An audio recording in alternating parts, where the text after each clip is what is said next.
Assalamualaikum warahmatullahi wabarakatuh. Jumpa lagi bersama saya Adi di channel Bulik Sejarah.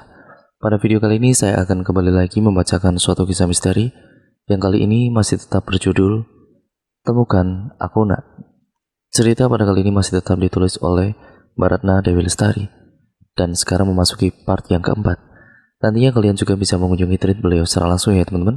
Yuk daripada kita lama-lama, kita langsung saja menuju ke kelanjutan ceritanya.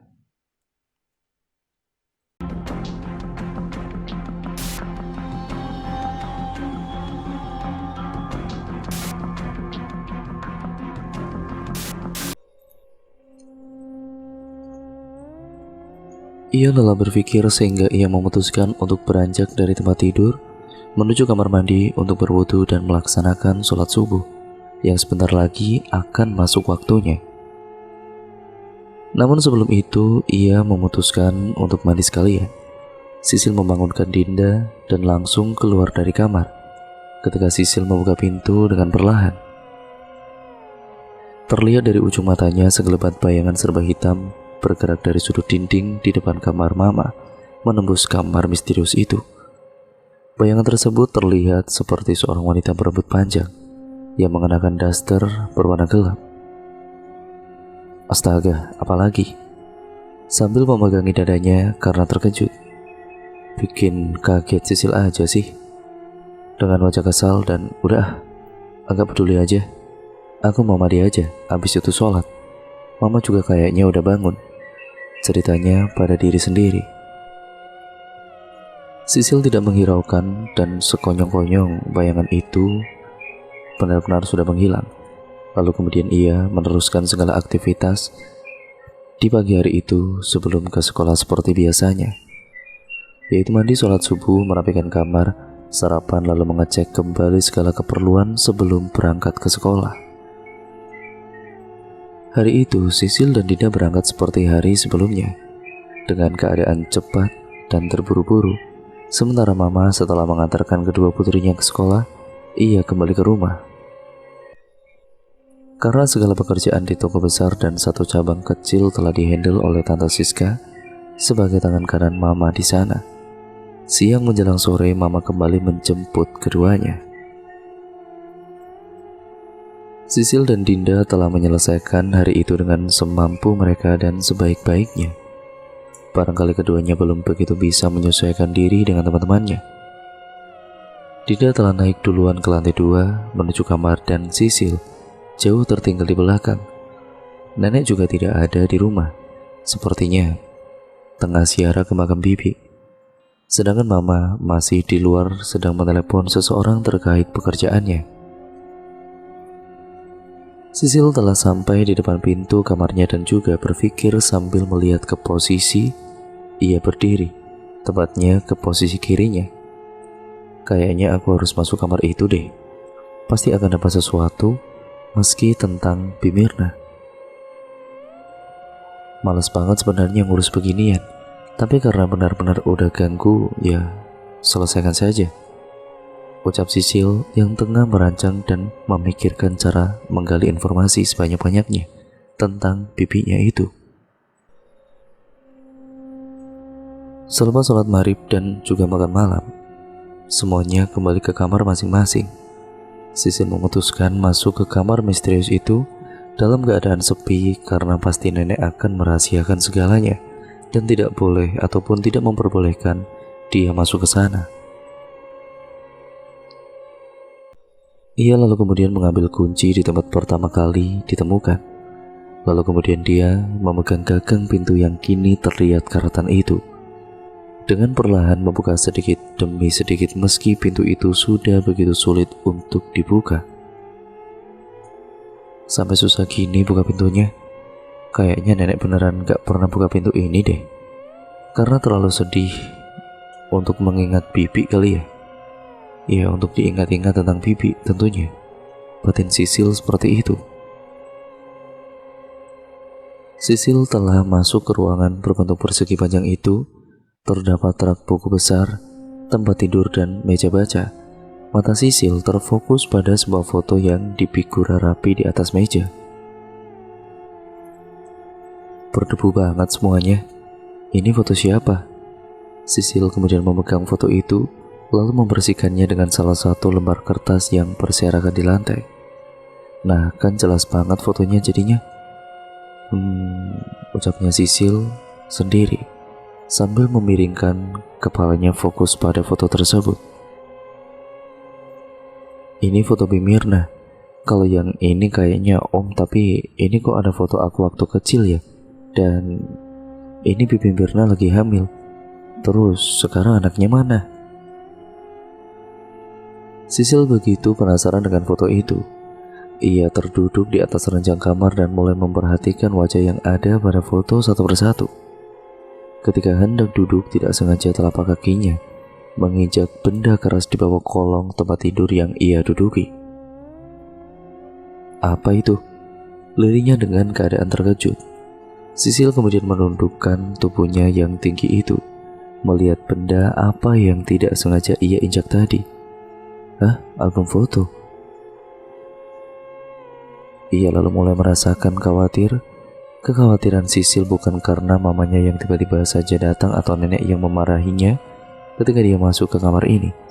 Tapi yang ia khawatirkan adalah kebenaran yang akan terjadi setelah menemukan bukti-bukti ini. Rasa penasaran mulai menggerogoti jiwanya yang telah lelah dihantui teka-teki kenyataan. Lalu ia mulai memberanikan diri untuk menyentuh dan juga membuka lembaran album foto yang memungkinkan ia menemukan kebenarannya. Tangan Sisil sudah membuka dengan pelan sampul album foto yang sudah usang itu. Nyaris hampir terlihat halaman pertamanya. Aku gak sanggup menutup paksa album itu dengan keadaan mata yang tertutup.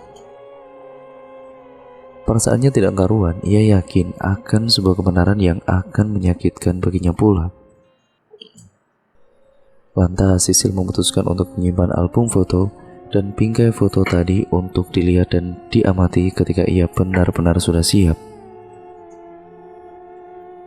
Sebab telah larut malam pada kala itu, Sisil mencoba melupakan rasa penasarannya ini dan kembali ke kamar tidurnya. Dengan berjalan pelan, Sisil mencoba menenangkan dirinya. Tubuhnya mulai tampak gemetar dan pikirannya tidak karuan. Dengan perlahan Sisil melangkahkan kaki sesampainya untuk keluar dari kamar misterius itu. Dan ketika telah sampai di pintu kamar, ia menemukan handuk kecil berwarna putih yang cukup menarik perhatiannya di balik pintu. Sebab penasaran, Sisil kemudian mengambilnya dan satu fakta yang membuat ia semakin yakin bahwa dia adalah anak dari Bimirna pun tidak bisa dihindari malam itu. Terdapat tulisan di ujung handuk putih yang menggunakan benang berwarna emas itu. Kasilda putriku. Hatinya begitu hancur menerima kebenaran ini dan tidak yakin pula atas hal itu. Dengan menahan rasa terkejutnya, ia kembali ke kamar tidurnya. Tampak Dinda telah tertidur pulas. Sisil mencoba menutup mata untuk mengistirahatkan hati dan pikirannya yang tengah kalang kabut menerima berbagai kenyataan ini. Ketika menutup matanya yang indah dengan berbulu mata panjang dan bola matanya yang coklat itu, suara hatinya menantang. Aku yakin itu pasti handuknya, yaitu handuknya mama bukan Bimirna.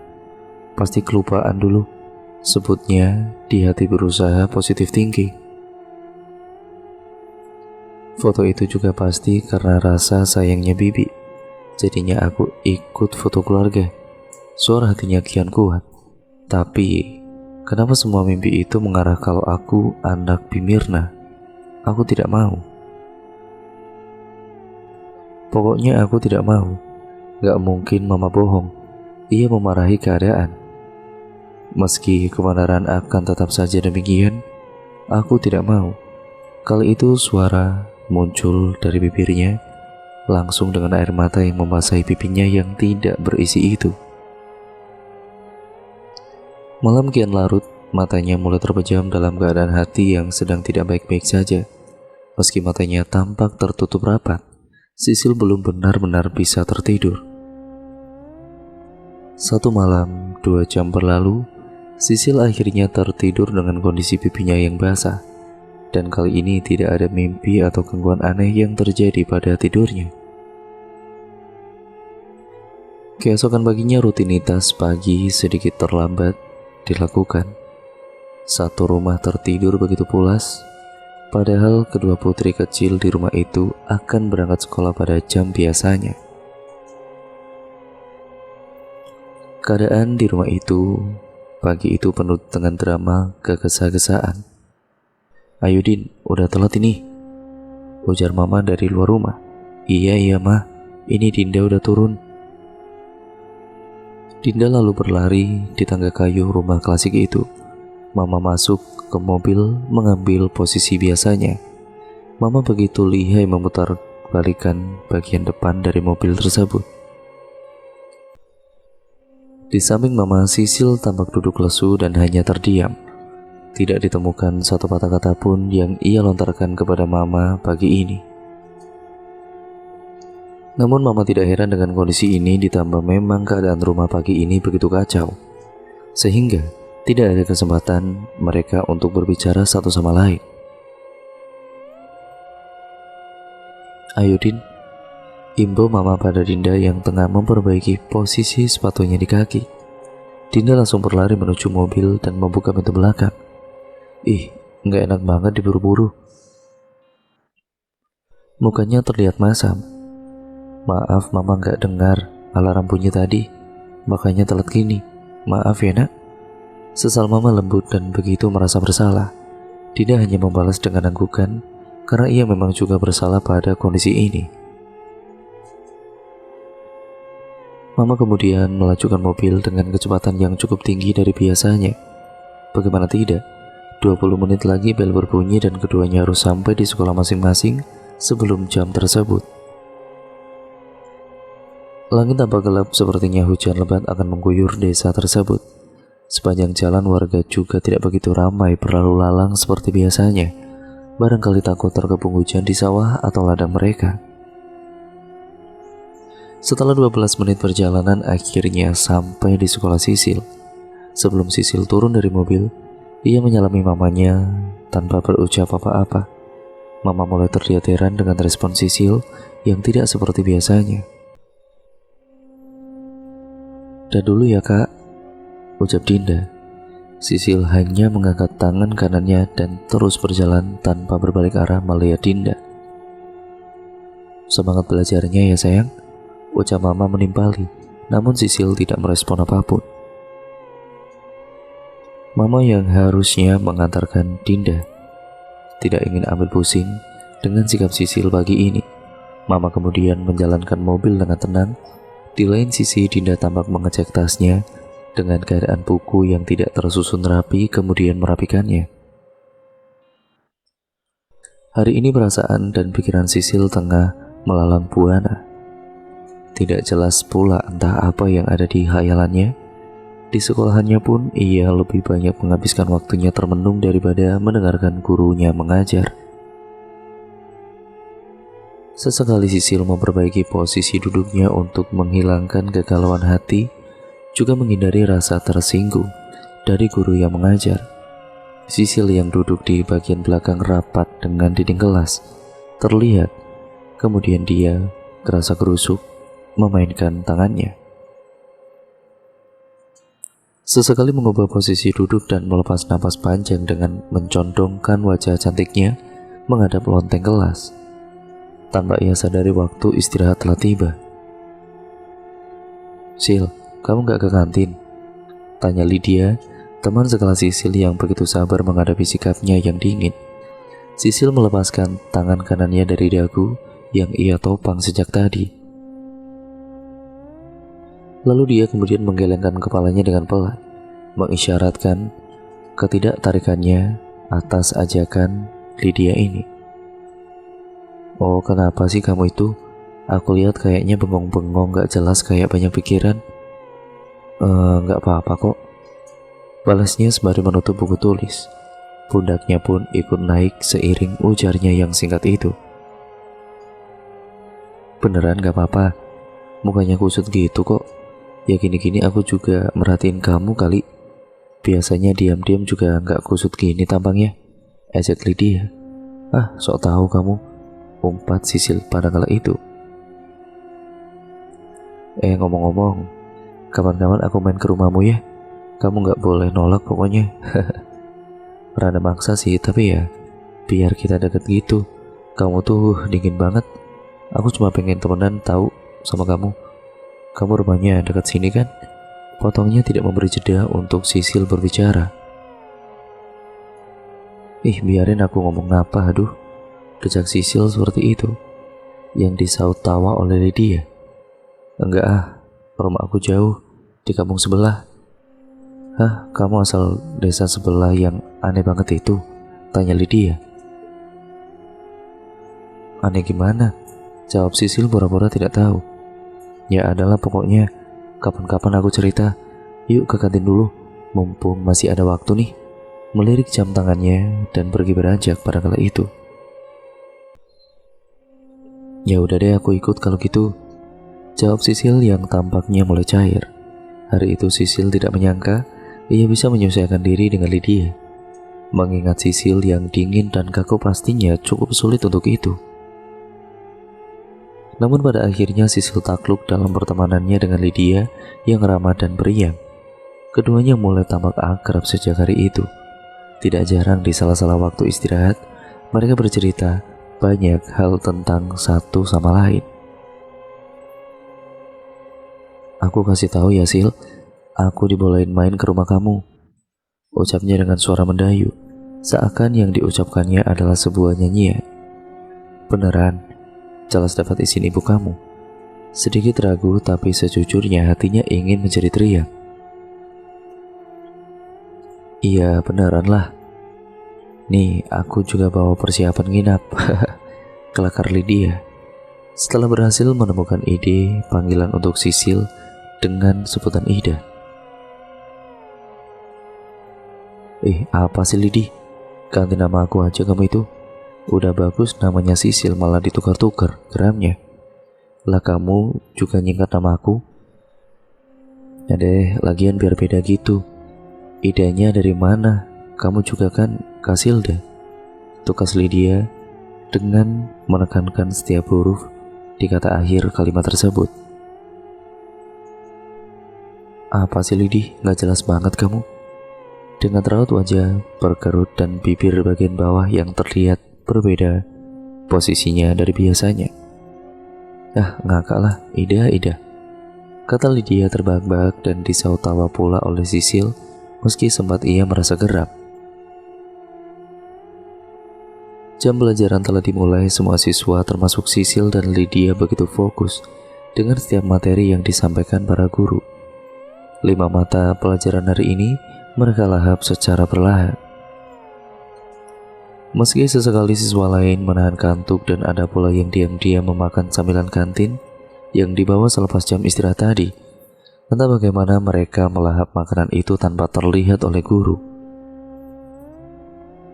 Bel waktu pulang telah berbunyi, suara ratusan siswa dari sekolah itu terdengar begitu riuh. Beberapa siswa dijemput oleh orang tuanya, ada pula yang pulang mengendarai sepeda dan lainnya berjalan kaki dikarenakan letak sekolah yang dekat dengan rumah mereka masing-masing. Mamamu udah datang belum Sil? Tanya Lydia dengan sedikit menyentuh lengan atas Sisil. Hah? Mama kamu udah datang jemput apa belum? Makanya jangan bengong mulu. Kepalanya tampak geleng-geleng ke kanan dan ke kiri. Oh mama, palingan juga bentar lagi nyampe. Kemudian Sisil menggeser posisi duduknya ke kiri, memberi ruang untuk Lydia mengambil posisi duduk. Belum sempat Lydia menumpukan beban tubuhnya yang cukup berisi itu di pangku panjang tersebut, itu mama udah datang. Yuk Lydia, ujar Sisil. Kau ini, baru saja aku nak duduk, balasnya dengan candaan. Perkara duduk doang, ntar di mobil juga bisa kan? Sisil kemudian menarik pergelangan tangan Lydia dengan lembut. Sontak Lydia terheran-heran melihat sikap Sisil yang tidak seperti biasanya. Keduanya berjalan menuju mobil Sisil memang sempat meminta izin agar temannya bisa main ke rumah. "Halo tante," sapa Lydia dengan hangat. Setelah membuka pintu mobil, Lydia lanjut menyalaminya. "Hai, Lydia ya?" "Iya Tan, teman sekelas Sisil," balasnya dengan senyuman manis sambil memperbaiki posisi duduknya di samping Sisil. Kali ini Dinda yang duduk di depan. "Kita pulang ya, seru Mama." "Iya Ma." "Halo Dek," sapa Lydia pada Dinda sambil sedikit melambaikan tangannya. Mobil yang mereka kendarai pun sudah melaju menjauhi tempat semula. "Halo Kak." Dinda kemudian mengeluarkan senyum termanisnya. "Namanya siapa Dek?" "Dinda Kak." Keduanya tidak berhenti bercerita sepanjang jalan ke rumah. Begitu sefrekuensi sepertinya. Mama sepertinya mengajak Sisil berbicara. Sisil yang memang tidak bisa sepenuhnya meyakini mimpi dan bukti-bukti itu sudah kembali seperti semula, meski ia sepertinya memberi jarak dengan Mama agar dapat melihat kebenarannya lebih leluasa. Mobil itu melaju dengan perlahan menyusuri jalan-jalan desa yang sudah mulai sepi. Suara aliran sungai yang mengalir sepanjang desa begitu memberi ketenangan dan kesyahduhan dalam hati. Setelah sepanjang mata memandang, tumbuhan begitu subur di tanah tersebut. Langit mulai menggelap, suara-suara serangga kecil itu pun mulai terdengar, menambah kehangatan cerita mereka sepanjang jalan pulang. Malam yang begitu indah buat Sisil khususnya. Akhirnya ia menemukan pertemanan yang begitu nyaman seperti ini. Di kota, Sisil benar-benar merasa sendiri dan kesepian. Meski teman-temannya suka mengajak bercerita dan berbicara, tapi tetap saja ia tidak bisa terbuka karena tidak merasa akrab. Keduanya akan menghabiskan weekend selama 2 hari mereka karena memang besok bertepatan dengan tanggal merah. Tentu saja hal ini tidak disia-siakan, mereka malah asik bercerita sampai larut malam. Jam dinding telah menunjukkan pukul 2 pagi, tapi cerita mereka belum usai juga. Mulai cerita sekolah, keluarga, masa lalu, tapi memang Lydia lebih mendominasi dalam bercerita. Sisil sempat menyinggung bahwa dia telah melihat hal aneh sejak usia 7 tahun. Tiba-tiba, dum, suara itu begitu jelas terdengar. Lydia melihat ke arah Sisil dengan mata membulat, seketika memeluk Sisil. "Kamu dengar gak Sil? Kamu ngerjain aku ya?" "Apaan? Aku gak ada kok ngerjain kamu." "Lah terus itu suara dari mana?" Tangannya masih mengelayut di leher Sisil, meski ketika berbicara sedikit menjauhkan wajahnya dan melihat mata Sisil penuh rasa takut. "Palingan salah dengar kamu. Ya udah itu nyuruh kita tidur kalau gitu." "Ih, takut aku. Aku tengah ya, di samping Dinda." "Oke kalau gitu," balas Sisil dengan singkat, pura-pura tenang padahal ia mendengar jelas apa yang didengar oleh Lydia tadi. Lydia merapat ke posisi Sisil tidur. Karena ia tidak pernah mendengar hal seperti ini, rasa takut membuat matanya sulit terpejam. Padahal beberapa kali ia telah menguap panjang, menyisakan beberapa tetes air di ujung matanya. Hampir 1 jam ia mengubah-ubah posisi tidur agar bisa terlelap dan akhirnya 5 menit sebelum jarum jam menunjukkan pukul 3 tepat, Lydia baru bisa terlelap.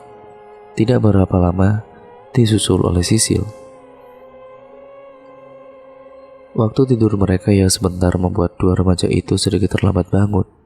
Keduanya sholat subuh ketika matahari sudah melihatkan sinarnya meski masih malu-malu. Lydia bersatu dengan keluarga itu begitu cepat. Kegiatan yang menjadi rutinitas di sana ia ikuti dengan senang hati. Lydia yang tidak segan membantu pekerjaan rumah membuat mama dan nenek nyaman atas kehadiran Lydia di tengah keluarga mereka. Siang Sabtu itu, Sisil, Dinda, dan juga Lydia pamit untuk jalan-jalan keliling kampung. Lydia yang sedari kecil hidup di kampung sebelah, beberapa kali juga berhasil menelusuri desa Mulyo Abadi. Cuaca pada siang itu cukup menusuk kulit, namun karena banyak pohon rimbun yang berjajar rapi di jalan itu, membuat mereka tidak begitu merasakan teriknya panas matahari. Kali ini wilayah yang diinjak Sisil dan Dinda masuk ke jalan setapak menuju perkampungan warga yang tertutup rerumputan tinggi. Sil, itu rumah kepala desanya. Udah rada berumur sih beliau. Palingan bentar lagi juga udah digantiin oleh anaknya. Jelas Lydia. Sisil hanya mengangguk mengisyaratkan bahwa ia paham yang dimaksud oleh Lydia. Itu jalan setapak lagi sih setauku, nanti nembus ke jalan utama lagi. Tapi ya gitu. Gitu kenapa? Tanya Sisil penasaran. Katanya sering ada penampakan ibu-ibu berambut panjang gitu di sana. Nggak tahu juga waktu itu ya, kata warga sih. Udah 9-10 tahun yang lalu gitu. Udah jarang orang lewat sana, pada takut. Sayang banget rumah itu besar sendiri, keselip di sekitar pohon-pohon sama rumput di sana. Tunjuk Lydia pada arah yang dimaksud. Oh gitu ya, bikin penasaran juga ya. Hehe, jangan ngada-ngada mau ke sana ya. Yang ada kamu ntar yang dilariin. Kidik Lydia dengan ngeri. Balas Dinda pada kali itu yang merasa takut mendengar cerita itu pula. Ayolah, aku kayaknya tahu sesuatu deh tentang tempat itu. Dustanya untuk menakut-nakuti. Aneh-aneh aja kamu itu. Belum sempat ucapan itu selesai dari bibir Lydia. Ngapain kalian di situ? Jauh-jauh, jangan nyari gara-gara ke hantu Nana. Hah? Hantu Nana? Baru dengar hantu namanya Nana, tanya Dinda. Iya, jangan dekat-dekat apalagi anak kecil, ntar dikira anaknya lagi, ujar seorang pria yang cukup berumur. Nuwun sewu Pak De, hantu Nana itu memang udah lama di situ Pak De. Ya udah, kalau mau tahu banyak, sedikit menjauh dari tempat itu ya, ntar Pak De jelaskan, biar kalian tahu asal-usul desa ini. Bapak ya sampai beberapa lama lah bertahan dengan usia yang udah menua gini. Nje Pak De, nje, kata Lydia. Ketiganya mengikuti pria itu menuju sebuah rumah yang ternyata adalah rumah kepala desa yang ditunjuk Lydia tadi. Duduk aja di sini, matur nuwun Pak De, jawab Lydia dengan bahasa kromonya. Sedangkan Sisil hanya bisa menanggapi dengan senyuman saja untuk menunjukkan kerendahan hati mereka. Kepala desa yang bernama Harjo itu kembali dengan 4 gelas teh panas. Ketiganya tidak ada yang berani menyentuh teh itu. Bagaimanapun kepala desa ini tetap orang asing yang baru mereka temui tadi. Dan diminum dulu, nanti nggak panas lagi loh. Enje Pak De. Iya, hantu Nana itu, hantu yang sering berlalu lalang kalau malam hari, kayak nyari sesuatu gitu. Makanya warga desa menghindari urusan untuk keluar malam.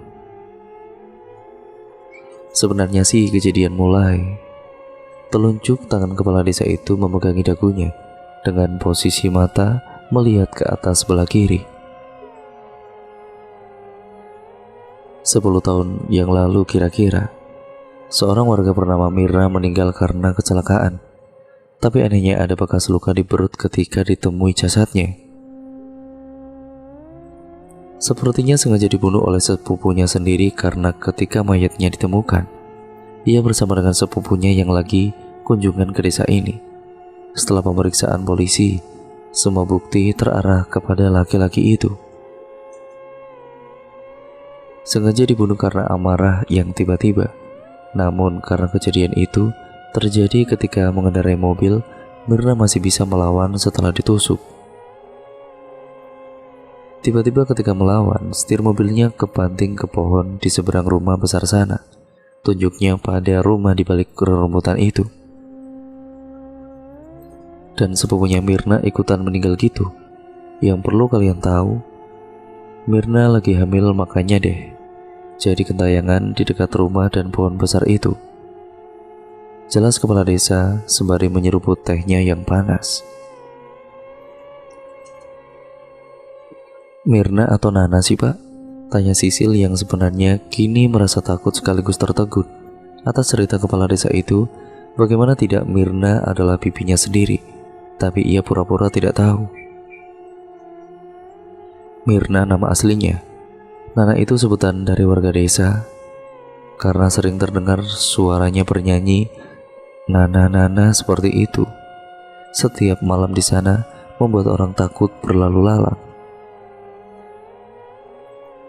Waktu itu pernah suatu malam setelah kejadian itu dan 2 malam setelahnya pula terjadi insiden kecelakaan di tempat yang sama. Kecelakaan itu diperkirakan karena hantu Nana yang tengah melintas. Setiap itu pula lah, setiap tahun di tanggal dan bulan yang sama, sesuai dengan tanggal meninggalnya Mirna, wajib bagi warga desa untuk menyembelih seekor kambing di tempat itu. Dan darah kambing itu kemudian dikelilingi pada pohon besar, lalu diletakkan pula sesajen, tepat di bawah pohon dan satunya di depan rumah besar tersebut. Begitu ceritanya, jadi jangan main-main ke sana biar nggak diculik. Ih, takut, jawab Dinda. Oh, pantasan rada aneh ya. Saya kan anak desa sebelah, Pak De. Kalau malam ya pada keliaran kayak biasanya gitu. Aneh aja desa ini malah kayak nggak ada kehidupan kalau malam. Ya mau gimana, Nduk? Kitanya juga maunya nggak gini. Entah sampai kapan harus gini terus. Kalau kepala desa dengan sedikit nyengir. Terus Pak, anak hantu Nana itu juga ikutan meninggal? Tanya Sisil penasaran. Iya pastinya. Namanya juga ketusukan perutnya. Ya bagaimana lagi? Dan diminum, tanya. Udah gak panas lagi itu nanti? Enje Pak De, jawab Lydia. Akhirnya para gadis itu menghabiskan teh yang disediakan, kemudian pamit pulang karena hari sudah lumayan sore. Dan cerita pun akhirnya bersambung lagi ke part yang selanjutnya ya teman-teman. Terima kasih untuk kalian semua yang sudah menyimak video kali ini, dan jangan lupa nantikan terus kelanjutan ceritanya hanya di channel ini. Dan lagi-lagi saya nggak bosan-bosannya mengingatkan untuk kalian semua, untuk kalian yang belum subscribe channel ini, dan untuk kalian yang belum menyalakan tombol lonceng notifikasinya, nyalakan tombol lonceng notifikasinya agar kalian tidak ketinggalan video terbaru dari channel ini. Sekian dan terima kasih, sampai berjumpa di video terbaru selanjutnya. Wassalamualaikum warahmatullahi wabarakatuh.